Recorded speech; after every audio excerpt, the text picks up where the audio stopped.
My name's Bob Berry. I'm the President and CEO of the Green Turtle Franchising Corporation, and I've been CEO since 2012.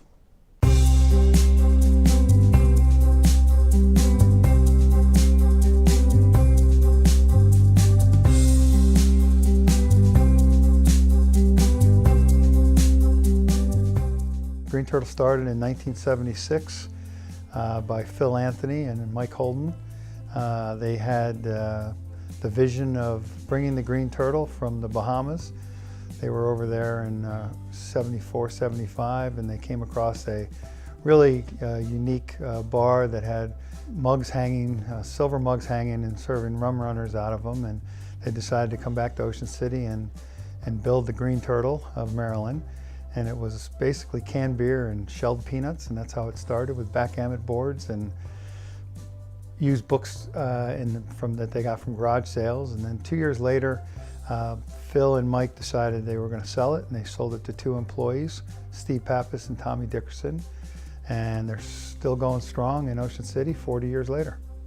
I started my career with Marriott Corporation. From there I went to W.R. Grace. At that time, W.R. Grace they were the third or fourth largest restaurant company in the United States. We had about 13 restaurants in our portfolio. We just purchased the American Cafe here in the Baltimore, Washington market.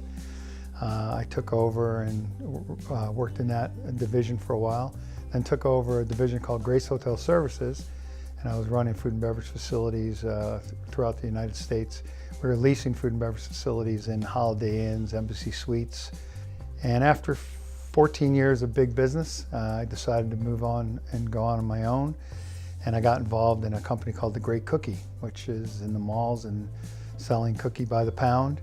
After 2 years of running that business, we fell short of trying to manufacturing our own cookie dough in our plant in Owings Mills, and I came across a bakery in Baltimore called Miss Desserts.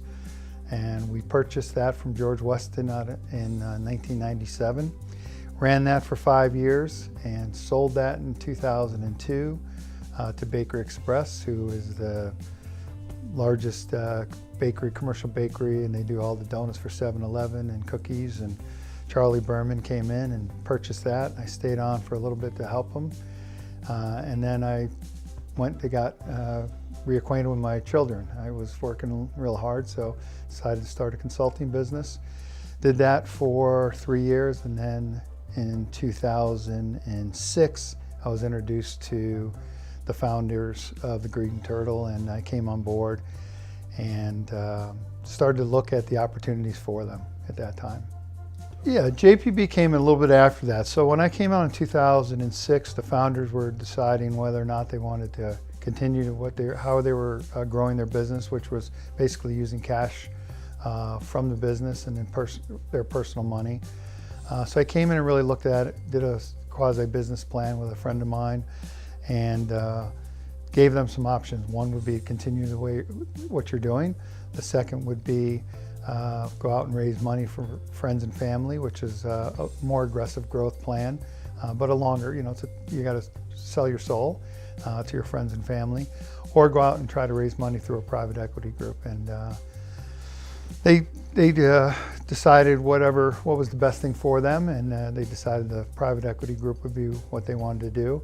So I took it out to market for them and came across JPB. JPB is a group of guys that used to work for W.R. Grace, so I had a relationship with them, and they certainly were interested in the brand. They knew the brand, and it was based in Baltimore. They're based in Columbia, Maryland, so it made a lot of sense.